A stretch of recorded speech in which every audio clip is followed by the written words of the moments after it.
Well, what did I tell you about the golden child, the chosen one, the fair-skinned, red-headed Italian from north of Italy, where he used to be a world-class skier. Now he is the GOAT of the next-gen tennis player. Of course, I'm talking about Jannik Sinner, and he is the first into the final of the Miami Masters tournament. This is being filmed right after the exciting conclusion of Jannik Sinner beating Roberto Bautista Agut. And we will come back later after Rublev beats Hubie Hurkacz to set up the final with Jannik Sinner already there waiting. So I will add extra show after I watch that match, which is going to happen after this recording right now. Okay, we're not in the Matrix. You know exactly where we are. Take a look at this. I'm starting to have a feeling like the game is frozen into two right now. You have these artificial rankings, which, to be clear, the ATP had to do it. Because just imagine if they hadn't do it, if they had not done this, if they had not frozen the rankings the way that they did, if they had not switched over to a 2-year system so that you don't necessarily have to go play to defend points to maintain your ranking. They had to do it. If they hadn't done it, the alternative would be a lot of people, a lot of players being very upset. It would have been public, obviously. They would have been complaining. Would have been all over in the media, and it would have been embarrassing for the ATP. It would have been a disaster. So they made the right choice, but still, even if it is the best choice in a crazy time with COVID, doesn't mean that it doesn't have some kind of side effects that are kind of weird. So we have this artificial rankings, and then we have the real rankings, and this picture reflects that. This is the win-loss record for 2021 thus far, and this is something closer to what the rankings would look like without the way it works now. If we'd gone back to normal before COVID style rankings, your top 10 players would be something more like this, with Rublev at the top with 20 wins. Now, I believe Djokovic is at 9-0, so that O is pretty valuable when you look at the and of course, where did it come at the Australian Open? A much more important place, sure. But other than that, we don't have Nadal and Federer and Djokovic playing all these tournaments since the Australian Open. We haven't seen them too much, not at all, actually. But we still are seeing the usual tour suspects for the most part. So you're still having to beat a lot of good players to get these wins. It's not like they're meaningless, and that's why I say you have an artificial ranking, and then you have this that's somewhat closer to the real ranking. Yes, Djokovic would still be ahead of everyone with normal numbers, but because he wins all the majors, but still, I think it's pretty interesting to look at the rankings and the way the game is split right now. So Rublev and Medvedev, they're at the top of that. Steph Tsitsipas is right there. Bublik, maybe that surprises some people, but he's been winning a lot. Gave Sinner a great match before Sinner beat him and then went on to win today against Roberto Bautista Agut. There's Sinner, who's moved ahead of Aslan Karatsev, one of my favorite players now. 14-4 Sinner, 13-3 Karatsev. Fucsovics right there. His goal is to be a top 10 player. He's been working really hard for years, always getting better all the time. 12-5 Hubie Hurkacz. 12-7 Roberto Bautista Agut. 11 for Popeye the Sailorman Popperin. And then take a look at this. Rankings for 21 and under. Jannik Sinner, the golden child, pretty soon he's going to be on top of this. Because Chapo, man, he can't get it together. Tsitsipas, he's having some issues getting it together. We know Zverev's got all kinds of issues. I'm talking about mental. Sinner appears to be the mentally toughest out of all young players, even players who are not quite next gen anymore, like Sasha Zverev, who say, I don't want to be considered next gen. Well, Sinner's mentally tougher than him too, I think. All right, so take a look at the 21 and under rankings. Chapo's there with 3,000, but Sinner, he could win. He could win on Sunday. So imagine adding 1,000 points to that. I think it's 600 if he doesn't win. So he's going to blow past Felix Auger pretty soon. And if he wins, he definitely blows past Felix Auger. And he'll be right there underneath Chapo, putting some pressure on him. Ruud Savory is kind of he had a good run here at Miami until he ran into Jannik Sinner. In a quarter, he's going to jump up a lot because he made it to the semifinals, had a good run here. Look at Musetti at the very bottom, 94th in the world. Now, take a look at this. Chapo obviously has the biggest mental game issues right now. Here was him melting down in Miami. This is great. That ball was wide. Dude, that ball was wide 100%, man. You're sitting on the line. You telling me you saw that in? I saw it the same way. It's a fucking joke. You think I would stop playing an easy ball like this if I wasn't 100%? Come on. I've been playing tennis for 15 years now. I know when the ball's out and when the ball's in. I've been playing for 15 years. You think a ball that easy? I wouldn't go for it? And then this is the best. It's almost like Pospisil. Bishapa might have a point because it might have been the day before. I can't remember. But Jannik Sinner, I think it was Sinner, and Ruutsuvori, our friend Emil from Finland, they had to wait about 30 minutes because their match, they're on court one. I think Medvedev, who was he playing that day? Maybe TFO on the grandstand, something like that. Doesn't matter who.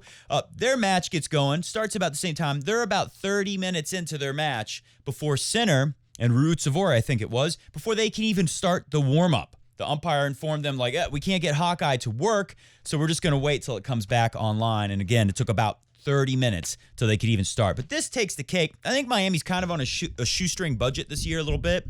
You know, obviously they had to reduce the budget in a big way by shutting down that big Miami Dolphins football stadium where they had in 2019. Last time they did this tournament, they built a stadium within a stadium. And they didn't do it this year because they weren't going to be able to fill the seats because of social distancing.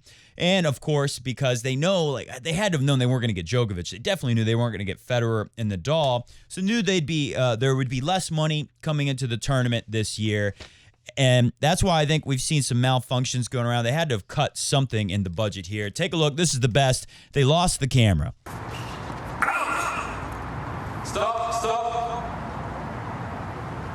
The camera has flipped, so we just need to come back with the match video off. Well, they cannot really tell us how long it will take, but we're going to wait. I thought it was on the counter, but eventually I found it in my pants pocket in the dirty laundry. They found the camera. Luckily, the match could go on. Great stuff in Miami. But finally, I want to show you one last thing. This is an easy way to show why Jannik Sinner is so good and why he's going to win everywhere. He is averaging at the top of the game for ground stroke power on average. Again, on average. Put this on the screen. This is a great statistic to understand why Jannik Sinner is so good. Court positioning is a big thing too. But look at this. Under 80 miles per hour, it's 36% of the time. 80 to 89, it's 31% of the time. And most amazing, forehands and backhands hit over a speed of 90 miles an hour. Sinner does it 33% of the time in rallies. That's what the guy is averaging. That's really easy to understand. This guy is incredible. No surprise that this Miami that's a little more open without our very biggest names, but still plenty of tough players, as we saw with Roberto Bautista Agut today.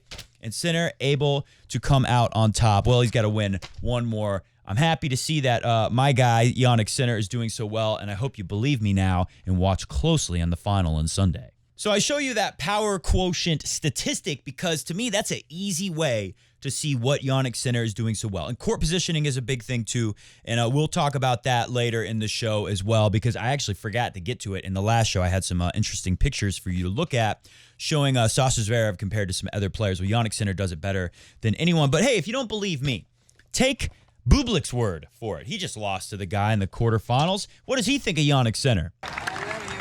You're but you're not human. What do you mean? You're not a human, man.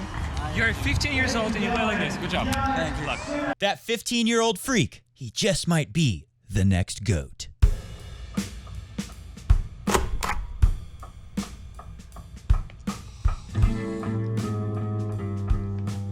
Today on Coffee Break Tennis. So we got quite a few things on the show today. But first, I saw that somebody said, Matt, why are you pushing the vaccine? I wasn't pushing the vaccine. I'm just talking about the vaccine because it's coming. Believe it or not, we've got an article on it. The WTA is considering re-educating some of its players who have said they don't feel comfortable taking the COVID vaccine. It's coming. Whether you like it or I like it, whether we don't like it, doesn't matter. ATP, WTA, they're going to want everyone to get vaccinated. We have that story in the stack of stuff here. We'll get to that later. Of course, we got the Miami draw. Take a look at how the players get there, where we are, semifinals and finals. Bublik says screw Popsicle and Novak Djokovic and their player PTPPPA, whatever the heck it is. We'll take a look at that. Bublik, quite a character. Then we got Federer says, I'm not coming back to play second-round matches in the middle of nowhere. Federer's back to win the big things, like Wimbledon. We'll take a look at that. And we will come back after the match. But before we do all that, there is a final thing on today's show. And that is Benoit Paire damaging the integrity of the game? No. That all has to do with what I said earlier at the intro of the show. The game is frozen into two separate rankings right now. Your artificial rankings and your more accurate, real match-based rankings. Benoit Paire and a lot of players who are in that 30 in the world range, I think they're very frustrated by this, and we'll talk more about that towards the end of this first part of an exciting special edition of Coffee Break Tennis, where we film after one match, and then we come back with even more great Coffee Break Tennis after another match. A great thing to do on a semifinal day. Okay, so I wanted to show you one thing real quick before we get going into the other stuff. Oh my God, how did I forget that? How did I forget this? Getting something in my earpiece. Yeah. Mr. Goat just informed me that I effed it up big time. All right, so the French Open could be canceled. Is it a big story, actually? Maybe it's not, because it sounds like, would they really let that happen? Let's take a look. This is from the UK Independent from today. The French Open could be canceled due to national COVID-19 restrictions, warns organizer of a French Open. Oh, God. Still with this stuff. Didn't the WTA scare everyone into thinking that there's going to be mandatory vaccinations for all tennis players? Okay, so with or without it, they're worried over there in France. The French Open could be canceled if strict lockdown measures in the country remain in place by the start of the tournament. Can you believe we're only like 5 weeks, 6 weeks, something like that? Less than 2 months away from the French Open. It is next month, later next month. We're early in April right now. But there's a lockdown that they're going to put in as the short and skinny on this. And if it lasts long enough, because they've warned we may have to extend it, just like we heard in Australia, they might have to extend it. Luckily, they didn't. Even though some people were saying that it would be extended, they were wrong. So lucky for them. If it happens here, it could cancel the French Open. I don't think that'll happen. I think what will happen is they'll do no fans, or like they did last year. I think in this article it says they were at 1,000 a day was what they did. The fall edition, the autumn edition of the French Open, Roland Garros last year. Let's take a look at what the guy says. Not Gilles Simon, Gilles Moreton. He says he dare. He says dare a lot. I dare not imagine. He dare not imagine the cancellation of Roland Garros, one of the 4 major tournaments on the tennis calendar, but admitted that it could be an option if the situation in France does not approve ahead of the scheduled start date of May 24th. That's when the French Open is scheduled to start as of right now. French President Emmanuel Macron announced a 3rd national lockdown on Wednesday in response to a surge of COVID-19. Today's Friday. For reference, Wednesday would be 2 days ago. Wednesday, in response to a surge of COVID-19 cases in the country, which he said was set to last 4 weeks. Well, they could extend it. If it goes into more weeks, then we run into this problem. I think they'll just reduce the fans and still find a way to do it, my personal opinion. Infection rates in France are one of the highest in Europe. France, not doing as well with the COVID numbers in Europe. Paris is facing the worst of the 3rd wave of this pandemic. The 3rd wave? How many waves are there? At the moment, we're on track. The tournament is scheduled on the right dates. But if we are told to lock down for 2 months, we'll have to take the necessary measures. The worst being outright cancellation, but I dare not imagine that. The tournament was moved from its usual May, June, blah, blah, blah. We know about that. We are studying a lot of options for Roland Garros 2021. There is a total range, or almost total, because I dare not imagine a 100% crowd level. Yeah, better not imagine 100% of the fans in there. But that can start from behind closed doors to a level that will not be 100%. All of the options with us already, including canceling the French Open. Comment below. Do you think they're going to cancel the French Open? Get out of here with that. No chance. That would be stupid if they did. It would be idiotic. Ban the fans. God, it's like 6 weeks away. For those of you out there who doubted me on, well, it's not even that. And I just barely browsed and saw one comment that said, Matt, something like, Matt, I love the show. It was a good show. However, stop pushing the COVID vaccine. Look, I just want things to go back to normal. And it appears to me that the only way things go back to normal in life, the only way any governments are going to ease off of all the restrictions that have become a normal part of life for most people around the world, is if they see a bunch of vaccinations happening. So I guess in that sense, I'm pro-vaccine, but I'm not like, I'm kind of some of these WTA players here who cause, and Rublev, Mr. Rubles, with the red hair. God, could you believe it's going to be an all redhead, pasty, pale guy? Exciting for me. I'm a fairly pasty pale guy. Luckily, my hair was red when I was very young, and it changed colors. Thank God. Although when Jannik Sinner is number one, maybe I'll be dyeing my hair back red because everyone's going to be a big Sinner fan. He's going to be a big fan in the future. Everyone. The whole world. He's going to make tennis popular. Rublev is one of the people who has said that he is a little worried about taking the vaccine. You know, a lot of people will be a little uncomfortable. I'm not in a super rush to get the vaccine. I'm guessing I'm going to get it at some point, though. But my whole thing is I'm trying to let you know that it's definitely going to be coming, as proved in this article from the Daily Mail. The UK Daily Mail says WTA to educate or re-educate players over COVID vaccine after big names voice their concerns. Attempts will be made by the WTA Tour to educate some of the game's top stars, with a significant number of them often from Eastern European countries. Ugh, disgusting. Interesting way to put that in here, their lead sentence in the Daily Mail story. Maybe they don't like Eastern European countries so much. Admitting that they are reluctant to take the vaccine, these Eastern European problem WTA players. Spokesperson for the WTA Tour made their stance clear, however, admitting there won't be compulsion. The WTA official response from the WTA believes in and will encourage everyone to get a vaccine. This will assist in protecting the individual who's received the vaccine, those who have not been vaccinated, and allow our world to move back to a place of normality that is desired by all. Okay, yeah, we do desire that. By all, we desire normalcy. Normality is what they said. This being said, the WTA will not be requiring players to get a vaccine, as this is a personal decision and one which we respect. Okay. World number one, Ash Barty, she's got no qualms about it. She wants to get the jab. Her parents, too. World number 8, Sabalenka from Belarus. Ooh, Eastern European problem player. What does she say? So far, I don't trust it. It's tough to say, but I don't want mine yet, actually. They made it really quick. There wasn't enough time to test it, to see what can happen. Yeah, they didn't test it. That's got to be true. There's no way that's true. Svitolina, who's quite a personality from Ukraine, as Kukuruznik would say. I was thinking of having the vaccine, but a few of my friends told me to wait a little bit longer to see how it goes, because obviously there have been some cases with side effects. I'll think about it. Rublev, uneasy, he said, if you ask me if I can choose and I can have option to not have vaccine, I will not do it.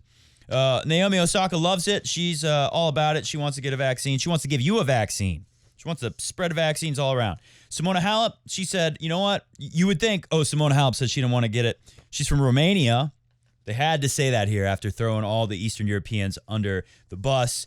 The exception being Simona Halep. She got her vaccination a month ago. She's so happy. She had a picture, and she said, it's for everyone's sake, and that's why I decided to do it. ATP says officially, ATP recommends COVID-19 vaccination based on scientific evidence supporting the health benefits and protection provided, said a spokesperson from the ATP Tour. It's coming. Are they going to mandate it? Are they going to force people to do it at some point on tour? Probably not, but they're going to apply their pressure, and it's in the ATP's best interest to get the money rolling back in, to get the fans in the stands again. So just had to cover that real quick. Those are a couple big news items right now in the world of tennis. Let's take a look at this draw. How did Jannik Sinner do this? This guy is amazing. Kachanov. It was a good match. Sinner loses the first set 4-6, comes through 7-6, 6-4. Kind of similar feeling to the match today with Roberto Bautista Agut. Roberto Bautista Agut is so tough. To beat him in Dubai just a couple weeks ago, Jannik Sinner beat Roberto Bautista Agut there. He might have beat Kachanov there too. I don't know. He plays the guy like every other week. So he to do it on the Dubai, which is playing a lot faster than here in Miami. The conditions are slower. I guess the court is probably kind of similar. It's probably more about the conditions, but it doesn't matter. It's slower. That's the bottom line. To do it on a slower court to Roberto Bautista Agut, to find a way to overpower him. There's a lot more unforced errors today. But we saw a similar match. It's very impressive is my point. But we saw a similar match with Kachanov. And after he loses that first set, I think Sinner was down a break, just like with RBA today in the second set. Was he down a break, or was it just the amazing he's down 40-love on his own serve and comes back and then down 30-love later? I think he did that even in the third set. Sinner was coming back. Big saves. Stone cold. Just pull the trigger on ice-cold winners when you're down like that. That's so hard to do. This is the mentally toughest young guy I've ever seen. Rafa Nadal is the only person you think of historically who's like this, what we're seeing right now from Jannik Sinner. Remember, this guy like just started, right? He just started right before the pandemic playing tour matches. And now here he is pretty soon. You know, if he keeps it up, he could be on top of the win-loss leaderboard there. So Sinner against Khachanov, the commentators, they had to apologize later because they said he's done. He's done. He's worn out. It's humid. The humidity's high. It's too hard for a young 19-year-old with a, pasty, fair skin like me and Jannik Sinner to come through. And then what does Jannik Sinner do? He turns it around. He wins in the tiebreak 7-6, 7-2, kills Khachanov in that tiebreak. And then he wins his third set 6-4. Against Ruud-Savoy, 6-3, 6-2, pretty easy. But the first set, I was watching that. It was very close. It felt like, maybe Ruud-Savoy's got him here. I was watching it thinking Ruud-Savoy's forehand might be a little better than Sinner's, or at least it's going to be by the time they've developed their games. They're more close to their full potential. But Sinner's got maybe the best backhand in the game right now. If he can keep playing like this, his backhand, especially against Roberto Bautista Agut, I mean, he lit up when he needed to turn that match around. This is a guy who doesn't wait for you to miss. And Roberto Bautista Agut is a perfect example. It's a great test. He's not going to miss. Khachanov hardly ever misses. Did the same thing against Khachanov. Sinner, when he needs it, he just starts blasting backhand winners, and it's smart, and it's the court positioning. It's the way he can play great defense, can keep his balance, not go for the winner when he has no business, but as soon as he sees the green light, in times when a lot of players wouldn't go for it, that's when he goes for it. The times when players do go for it and they miss, the wrong times, he doesn't seem to go for it. This guy, his shot-making selection, his shot selection, is also one of the best you'll see for such a young player. And Nadal, it took him a long time to realize he needs to come to the net and finish points and save himself some energy when he's in a slower place like Miami. When he needs to quicken some points, Jannik Sinner, you already see just from last year, the year from 2019, a little bit he played, he's already like looking to develop that part of his game, and he's starting to play pretty good at the net too. But more important to me, one of the reasons why I like Tsitsipas so much, or should I say liked, past tense. No, I still like Tsitsipas. But one of the reasons why I like Tsitsipas is because his sense of when to go to net.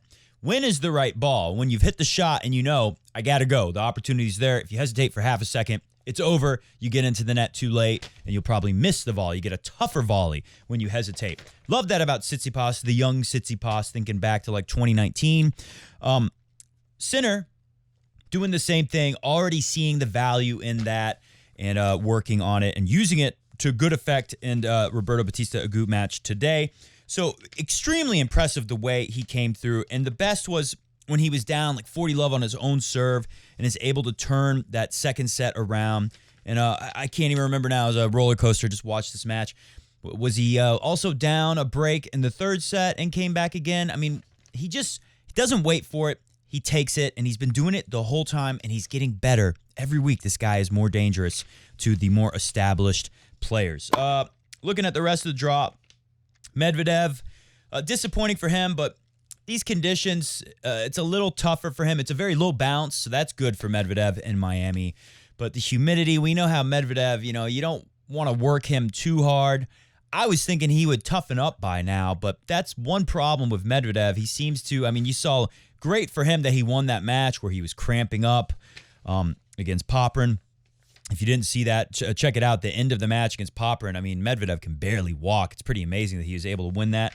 So, good for him that he had a match like that and saw that he can do that, but he's got to figure out a way to last longer in some of these more physically challenging matches, especially the way that he likes to play. But yeah, Roberto Bautista Agut took him out. He can deal with the punishment a little longer than Medvedev. And then Medvedev goes to clay soon. Wearing my Roger Federer clay shirt right now because we're going to clay right after Jannik Sinner and probably Rublev, if not Hubie Hurkacz, play the final on Sunday. We're going to be going straight to clay from there. So Medvedev, he's going to clay. We know he's not going to have great results there. I hope he wins a round at the French Open and is focused on maybe having a really good Wimbledon run because that is a place where you would think he'd be good. And the weather's always great at Wimbledon. They won't make you sweat to death like they do in Miami. Any other interesting things? Felix Auger-Aliassime. I think I kind of predicted it in the last video we did before we played John Isner. Loses almost identical. And I don't think he hit a double fault in the first set tiebreak last time in Miami 2 years ago, 2019. Isner wins 7-6, 7-6, and you saw, I think he had a lead. I was listening to this one on ATP Tennis Radio, driving to a restaurant with my mother because we were in the Miami area. Didn't get to see that match in person, but I remember listening to it. I remember the shock of the tennis ATP radio commentators saying, God, he had it. Felix Auger, he had John Isner in this tiebreak, and then he throws in these double faults and gives it away. Well, I don't think he double faulted in the first set against John Isner, but he missed an easy overhead. Missed an overhead really bad. I'm pretty sure it was an overhead. This was a few days ago, but I think he blasted an overhead like into the wall early in the tiebreak, which kind of gave it away to Isner. And then in the second set, he did hit at least a double fault or two that kind of blew it and gave it away. And when you do it so early, you set the tone right away to say, like, hey, I'm mentally falling apart. Felix, so impressive. We showed you that list of young players with high rankings, and he's right at the top of it. But that's something everyone knows about on tour now, and that's going to be tough to overcome mentally for Felix Auger. Bublik, God, you got to love the Bublik. He gave Taylor Fritz a really hard time. No rhythm. He did the same thing to Jannik Sinner. That's a very impressive win, too, because the way Sinner hung in there and turned it around on Bublik. And, of course, Bublik said, God, you're not human. You're only 15 and you play like this. He's got a good point. Bottom half of the draw, Sebastian Korda, Sebi Korda. I'm impressed with the guy. After the way he was such a big fan of Rafa and wanted his shirt autographed after he got beat, was not so impressed by that at the French Open last year. Maybe that was unfair of me to not be big on Korda, but very impressive here. Got to give Korda some credit. One of the things, I'll put this graphic on the screen for you, that Korda did really well here was a return of serve. Look at the depth that he's able to get. Also, look at a little court positioning for you. Korda, he understands how to use his talents, take the ball early, put that ball very deep. He was averaging that for the whole tournament on return, that depth you see there. Rublev looks great, continuing to do what he does. He'll want to get this win over Hurkacz. Hurkacz over Tsitsipas. Tsitsipas had it, and he kind of mentally choked it away again. Add this to a growing list of chokes from Steph Tsitsipas. It hurts to say that word. I know what it feels like, and I really hope Tsitsipas, like Felix Auger, can overcome some of these moments. Obviously, I don't think Tsitsipas is as bad. He's won some very big tournaments, and I expect him to still be one of the top players in the world for a long time to come. But God, that hurts the way he blew that one. I'm not seeing anything else super interesting in this. I'll give you this one. Here's an example of Marin Cilic and Musetti. I watched that match. Maybe some people expected that. Cilic really trying to find his stuff again. This guy was 3 in the world only 3 years ago. Look how important court positioning can be, especially when the court is playing slower, the conditions are slower like in Miami, and you're playing someone like Cilic who can put you away with their shot making, their power. Musetti is total opposite with whatever this one. I can't remember if this was, I guess this was second serve return or first serve return, whatever it was.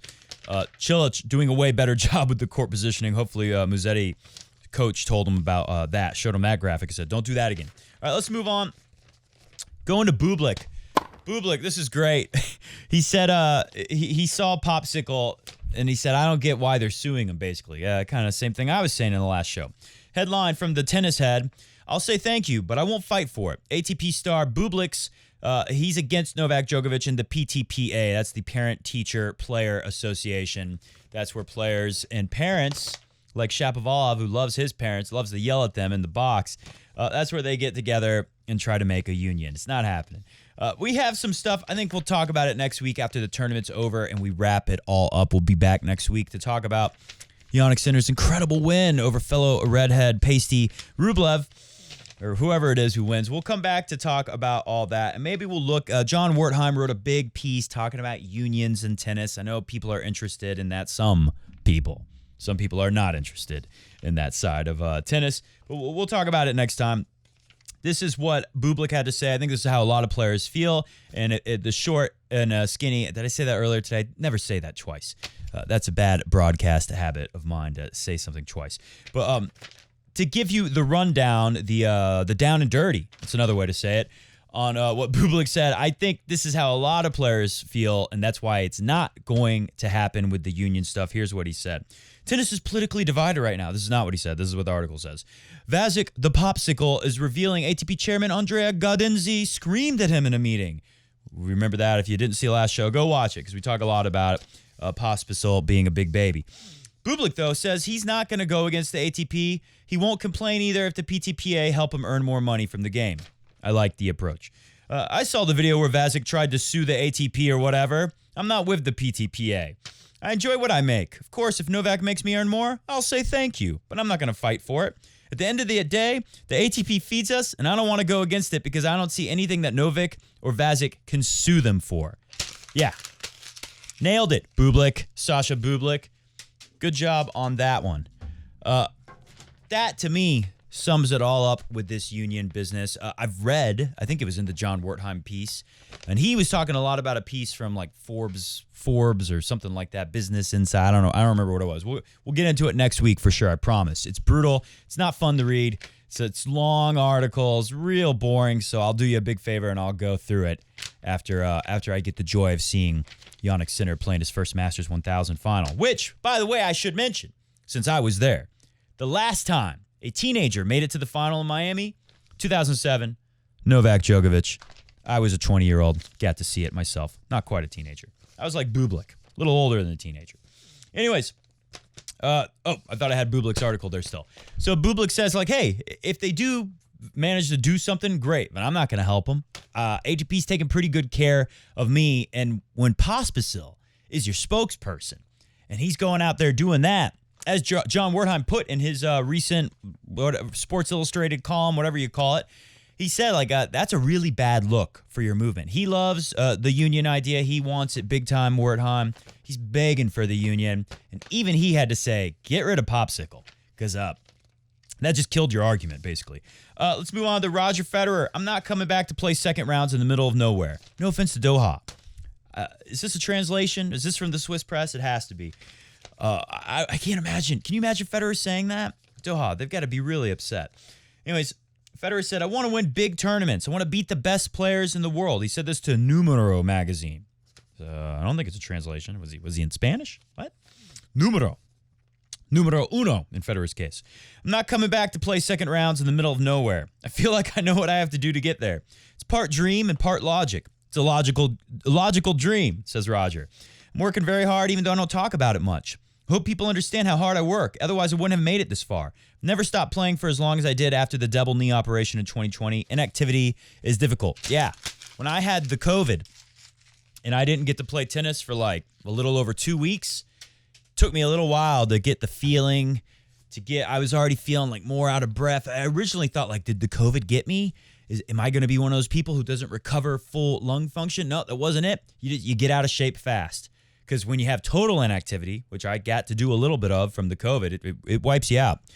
It's like it's like the strongest flu you've ever had. That's what it feels like in my experience. So, no activity. Federer had a lot longer with no activity after a double knee operation. It's really tough to come back from. He'll get the timing quick, but the body, even the great Roger Federer's got to work super hard to get that back. So good to see. Maybe some people are like, Federer's going on a retirement tour, and he said, no, I'm not. I'm here to win Wimbledon. Federer still has the eye on the prize. He said maybe it's part of a dream, but it's based in logic. It's a logical dream. So at least he's being funny about it. But I believe that Roger does have a chance to win this year's Wimbledon if he can get the fitness level where it needs to be. Now, I wonder a little bit, knowing that he was a little tired in Doha and that the body was I guess it's as good as you could expect for his age and what he's having to do here. But I got to admit, as the big fed head that I am, I'm a little worried that maybe he doesn't find the fitness he would want for him to win Wimbledon. But I'm pretty optimistic, like he sounds like he is too. All right, finally, last thing, and then we will return with more Coffee Break Tennis after the conclusion of the Rublev match. Benoit Paire is damaging the game with his behavior, says former Wimbledon champion. Marion Bartoli said, it's time the ATP takes responsibility for dealing with the recent attitude of Benoit Paire. The Frenchman has been openly tanking his matches, saying his priority is to lose in tournaments as early as possible. I'm looking at the clock because I got to go teach some tennis lessons. And then we'll come back and watch the next match and talk about it. He tanked in Argentina, serving deliberate double faults in the final game of the match. Happily lost to Acapulco, and I don't know if you saw it, he lost to Musetti here in Miami. And afterwards, he raised his arms and celebrated woohoo, I accomplished my goal of losing. And Marion Bartoli, I think it is, she says he's damaging the game the way he behaves. When you have the youth and the next gen looking, the young generation looking is what she said, at that, and they think it's okay to behave this way, that's where my problem starts. I think the ATP should have a sense of responsibility saying that we can't display tennis that way, and therefore they should take some action. They shouldn't, and they won't. Marion Bartoli, come on, get a clue. Why would they draw any attention to this? Benoit Paire is protesting the tour right now. Don't you get that, Marion Bartoli? And you think Musetti's going to copy him? Musetti, who's blazing onto the scene and loving it. He's got that winning feeling. He's going to go out and tank matches because he saw Benoit Paire do it. And he's going to thank Benoit Paire for the free pass into the next round in Miami that he gave him in that match. Obviously, go back to the Australian Open. Remember, Benoit Paire said, this is BS. He said this whole thing is BS. It's a big charade. They're basically just putting on a show, making it real easy. Remember, Team, Djokovic, Serena, all kinds of star players, they got to quarantine with very different reality from most of the tour. And some players, I think Benoit Paire must have been one of them, they didn't even get to step on a tennis court for a while. They had to lock down in a room without even getting to open a window for quite a long time. Whereas Djokovic, who was it who said, I like Djokovic, but his balcony is bigger than my entire room. I can't remember who was that. It might have been Victor Troitsky who said that. Anyways, so remember Benoit Paire was saying the game is rigged, basically. The ATP, they freeze the rankings. They make it hard for me to change my ranking from where I'm at right now. And I think a lot of players where Benoit Paire is at feel the same way. They've reduced the prize money. Benoit Paire basically feels like they've rigged the game for the stars to keep winning in this new world with the COVID-19 and all the ways they're having to change things to run these tournaments. And Benoit Paire, I'm sure, feels like that they've basically rigged the game against players like him after what he went through in Australia. So he's kind of doing a protest right now. And there's no reason why the ATP would bring attention to that by, what are they going to do? They're going to suspend him or something. And then that's going to make it more newsworthy. Somebody's going to talk to Benoit Paire, interview him, and put it out there. And Benoit Paire is going to talk and spill, and there's going to be more attention on him, so it'll become a bigger story on how he feels like the game is rigged. They're just trying to help the stars keep winning so that the dollars keep coming in, and that it's disgraceful what they're doing to lower-ranked players like himself, who they also help the tour go because you need losers for the big names, the big three, to beat up on and be winners against in their matches with them. So Benoit Paire is kind of protesting right now. I think the ATP is aware, no reason to bring attention to that. I would say hit the music, but we're going to be right back. I'm going to go teach a tennis lesson, get a nice hit out there in the sun, even though it's kind of cold, and we'll be right back after the Rublev and who is he playing again? Oh, Hubie Hurkacz. That'll be a great match. After that match is over, we'll be right back to wrap it all up. Well, can you believe that? And we're back. And after all that I said about poor Hubie Hurkacz, who played a very impressive match today, Rublev was really honest about it, and that's why you see this here. Today was not my day. He's pretty honest about that too. But by the way, I don't know if you can hear that on the audio right now. You might hear one of the MacBooks chugging away, processing the massive file of what is going to be the majority of today's video. Anyways, it's chugging away, and we're back. Talk a little bit about this Rublev match. He's very honest. He talked about he didn't deal with the pressure as well as Hubie Hurkacz. I wanted the all red hair, pasty, freckly, pasty, pale skinned guys final in Miami. We're not going to get that, but that's okay. Hurkacz, he deserves it. He's played very well here. And Rublev was honest. I think that's a tough position to be as Rublev.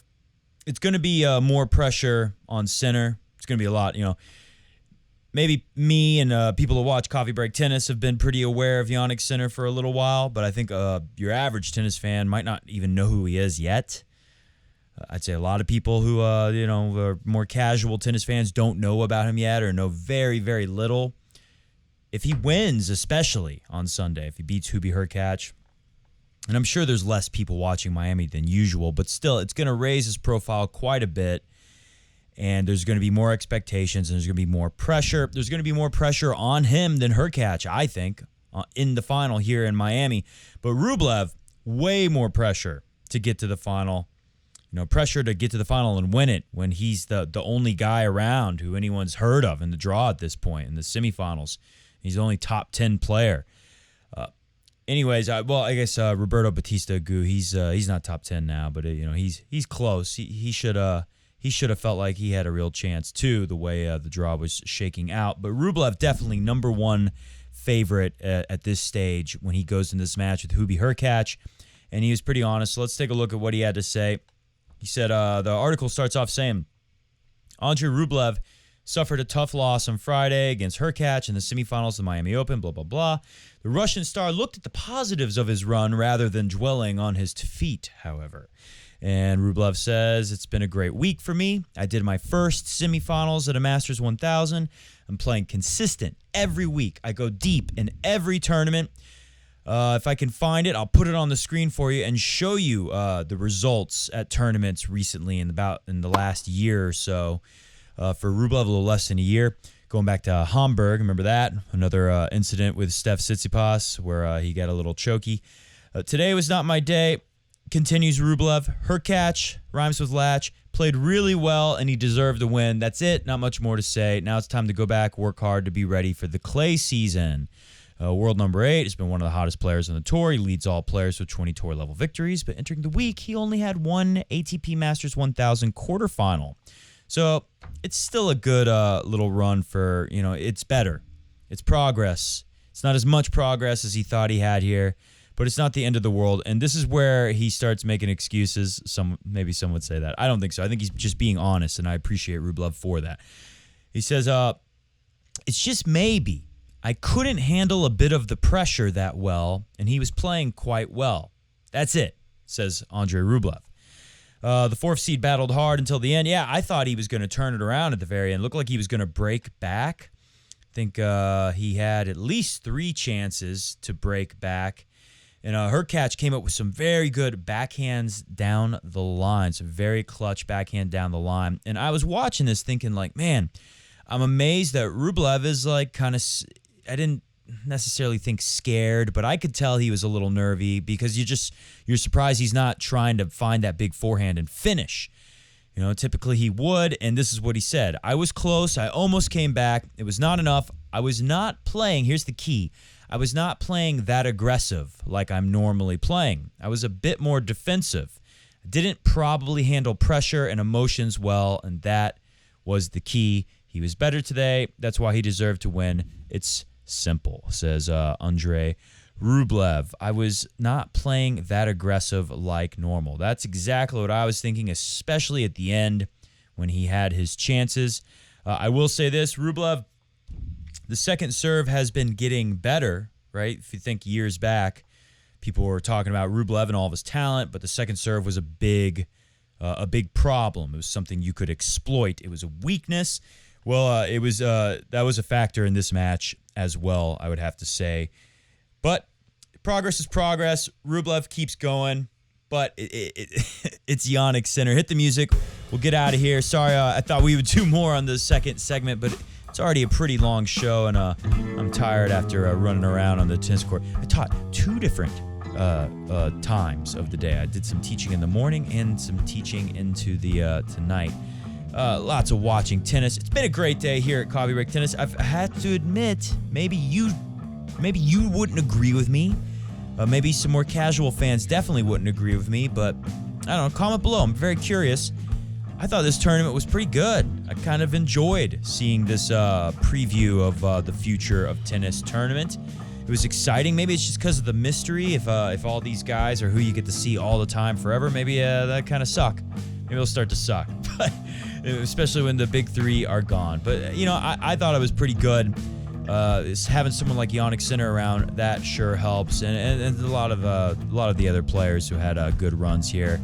Lots of good times at the Miami Masters 1000. Wish I could have been there in person.